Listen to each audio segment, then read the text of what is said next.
Saudara yang terkasih di dalam Tuhan, saat ini ada satu bagian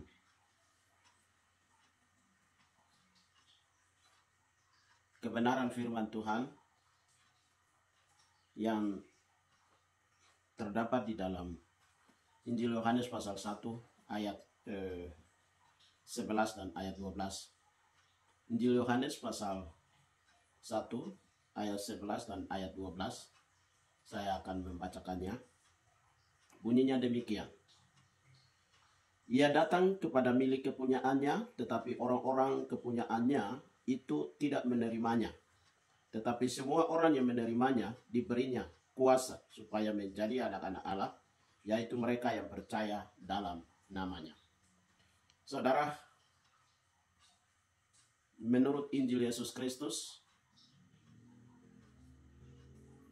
berdasarkan Injil Yohanes pasal 1 ayat 12, 11 dan 12 itu berbicara tentang bagaimana orang percaya, umat manusia memiliki tindakan untuk menerima diri sebagai orang yang percaya kepada Tuhan. Bagi mereka yang percaya kepada Yesus Kristus adalah Tuhan dan Juru Selamat di dalam kehidupannya, hidupnya itu dia akan mengalami berkat. Berkat yang dia peroleh ketika dia percaya kepada Yesus Kristus yang adalah Tuhan dan Juru Selamat adalah yang pertama, Allah akan membuat dia menjadi anaknya. Ayat 12 dari Injil Yohanes pasal 1 itu, tetapi semua orang yang menerimanya diberinya kuasa supaya menjadi anak-anak Allah, yaitu mereka yang percaya dalam namanya. Kunci untuk menjadi anak Allah, anak Yesus, itu adalah percaya. Kalau kita percaya, maka kita akan dibuatnya menjadi anaknya. Tindakan untuk menjadi anaknya di dalam kehidupan di tengah dunia ini adalah anak yang punya kemampuan, punya kelayakan untuk menerima apapun yang daripada Tuhan. Saudara yang terkasih di dalam Tuhan, kita tahu bahwa Allah bisa menjadi Allah bagi segala sesuatu. Allah itu bisa menjadi Allah bagi segala sesuatu yang ada di dalam dunia ini, termasuk kita manusia, kaum laki-laki dan perempuan. Dia bisa menjadi Allah bagi kita, tetapi tidak bisa menjadi Bapa bagi semua orang. Menjadi Bapa bagi semua orang itu adalah mereka yang percaya. Kenapa? Karena orang yang menerimanya, orang yang percaya itu, mereka disebut sebagai anak-anak Allah. Mereka disebut sebagai anak-anak Allah. Maka itu sebagai anak Allah, dia bisa menerima apapun yang dia inginkan. Segala sesuatu yang dia butuhkan. Kalau dia mau roti, dia sanggup memberikan roti. Kalau dia lapar, kalau dia telanjang, Allah sanggup memberikan kita pakaian. Barang siapa yang mau tempat tinggal, kalau dia percaya, dia akan diberikan tempat tinggal itu. Kalau dia butuh pekerjaan, sebagai orang yang percaya kepada Tuhan, semua itu akan diberikan kepadanya, saudara. Kalau kita minta, maka dia tidak pernah menolak. Semua yang kita butuhkan itu dilengkapi, baik secara kehidupan jasmani maupun juga dalam kehidupan rohani.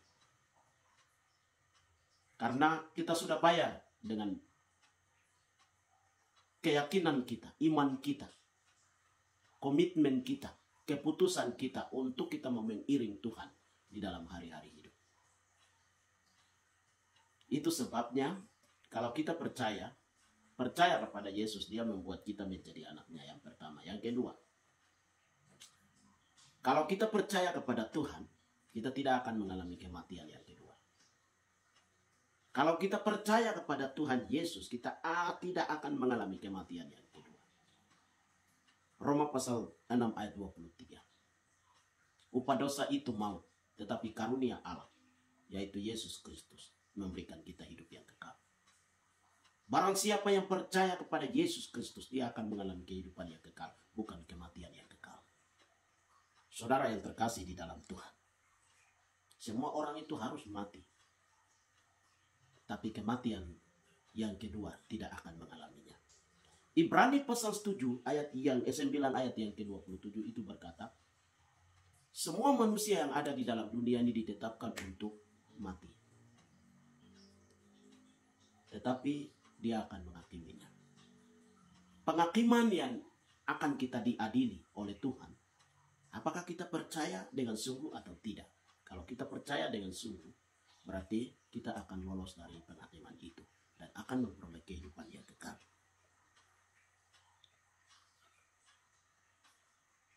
Saudara yang terkasih di dalam Tuhan, orang percaya kepada Yesus Kristus itu bukan sesuatu yang biasa-biasa. Bukan sesuatu yang tempelan atau kita sedang ikut-ikut. Orang sedang ikut Yesus, jadi kita juga ikut Yesus. Bapak duluan begini, jadi saya juga anak juga ikut teladan Bapak dan lain sebagainya.